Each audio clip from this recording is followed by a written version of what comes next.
Hey everyone, how's it going? Epos here. Sorry if my voice sounds a little weird, I just woke up, and I've discovered that there's apparently a whole, group of haters against Halo 4 that I didn't even realize existed, and they're hating on it for very, very stupid reasons. So I just kind of wanted to address what they seem to think, and hopefully we can put an end to it, honestly. I'm going to read a comment from my Halo 4 review posted up on the Halo Fix channel. It starts out with, I'm not going to say the name, but it'd be obvious. Wow, you really kissed up the game multiplayer as slow as everyone crouches to hide the radar guns. They don't even sound Halo style. Oh yeah, hope they don't make another Halo game again. Well, for one, that's not even a sentence or a paragraph or anything, so that makes absolutely no sense. But dissecting it, they're saying, I really kissed up to the game. The multiplayer is slow. Everyone crouches, not crotches, to hide from the radar, and the guns don't sound Halo style. Okay. I replied, but let's just move on to his next comment before I start addressing things. I played every other Halo game and I have liked them. By the way, I have played this and finished the game, in fact. Didn't take too long. Halo 3 is, and always will be, the best. At least when someone leaves a multiplayer game in Halo 3, it doesn't host migrate all the time. Oh, and I know big Halo fans, and they even think it's a piece of shit. I don't care about grammar and punctuation because it's on the internet. For one, being on the internet is no excuse not to use grammar and punctuation. Grow up. 4-2. No Halo game is going to be Halo 3. We're not just going to get a bunch of Halo 3s again, and that expectation is absolutely ridiculous. And honestly, that was my biggest annoyance with people who criticized Halo Reach, was they were essentially criticizing that it wasn't Halo 3. If we get the same game over and over again, we're getting nothing different, we're getting nothing innovative, and frankly, you're going to start complaining about that. I'm going to start complaining about that, because they're just re-releasing the same game. This isn't Call of Duty. This will never, ideally, be Call of Duty. So, no. And when you say any game is just a piece of shit, you're really throwing your opinion out the window. And a lot of people who might have legitimate points why they don't like Halo 4 just kind of let their opinions die off because they say things like it's a piece of shit. You don't even say Call of Duty is a piece of shit and expect your opinion to be heard or recognized. It's not, that's not even creating an actual opinion. That's just throwing insults out for no reason. If you want to, come up with an actual opinion and give a reason why you personally don't like the game, then fine, whatever. So let's look at the points he did bring up. He said, the multiplayer is slow and everyone tries to crouch to hide from the radar. Well, for one, in what Halo game did people not crouch to hide away from the radar? That is what you did in every Halo game, and that's not a new feature, that's not a new gameplay tactic, that is something people did in every game.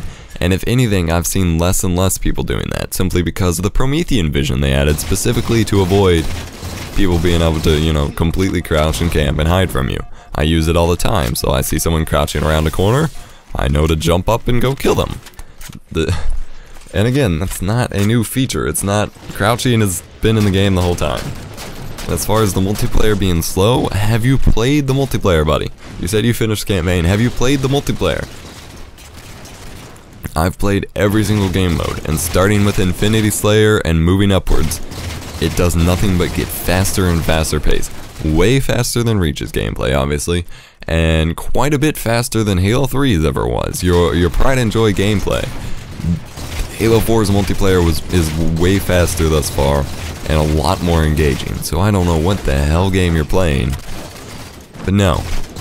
And again, it's not going to be Halo 3. You really honestly shouldn't even be comparing it to Halo 3. It is a new game in itself. It is a completely new series. That is the point I was driving home. It is completely new, and that is what we need. That is what has to happen, else they're just going to be releasing the same game over and over. It has to evolve. It has to change. And you can't say the guns don't sound Halo-esque. A game does not have its own set of sounds in that kind of sense. and even if it does, the gun sounds in Halo does not steer away from it that much. Again, it's going to a more grittier sci-fi kind of feel, so naturally the gun sounds are going to go with it. And honestly, it sounds a lot better. They seem to have taken the original Halo gun sounds and just kind of made them sound much more badass, much more, like I said, grittier, much more, this is going to kill you, and that's a good thing. That is really a good thing. Let's see here. What else did he say?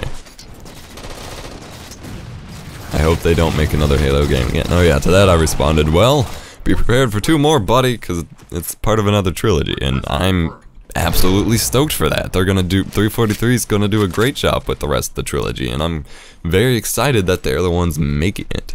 That we are going to, hell, there might be more than 2 more games, which to an extent can be a kind of worrying or scary thought for some, but from my perspective, if they're going to keep driving the sci-fi genre, the game itself could go off in all different directions. I mean, look at Halo 3 ODST and Halo Reach. Those are core, well, I guess ODST not so much, but those are like core Halo games that completely branched off from the main story everyone wanted and still provided a fun and enjoyable experience.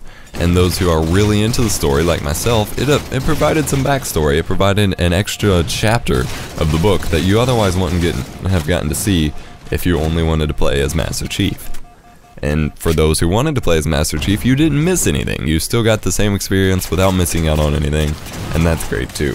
And then you have Halo Wars, which is a huge step that most game franchises never make, in that it is a completely different genre of game. It's an RTS. Granted, I suck at RTSs, and I had trouble even finishing the game, but it was still a great step for the story. It still explained a lot of backstory to before the first Halo game, and it was very useful for core Halo fans.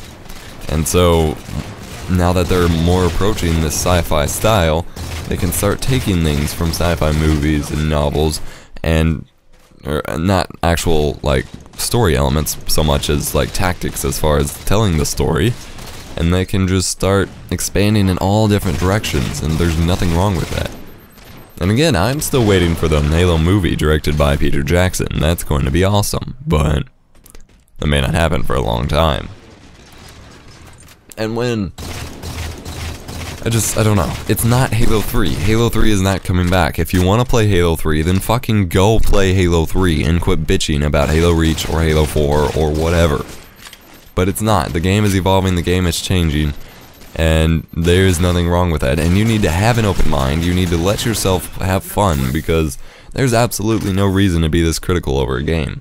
And frankly, the same thing applies to Call of Duty.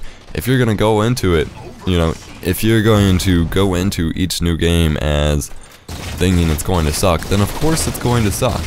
The problem is in people still buying the game if they know it's going to suck. You know, if they innately just assume it's going to suck, then stop buying it.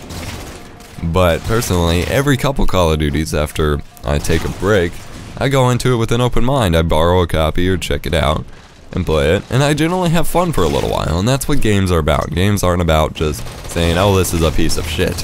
You clearly enjoyed yourself to some extent if you finished it.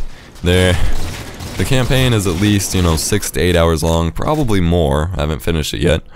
And you don't sit through that entire game. Sure, it's not a long, like, Mass Effect game, but it is still 6 to 8 hours of your time. You do not sit through that if you're not having fun, so don't even.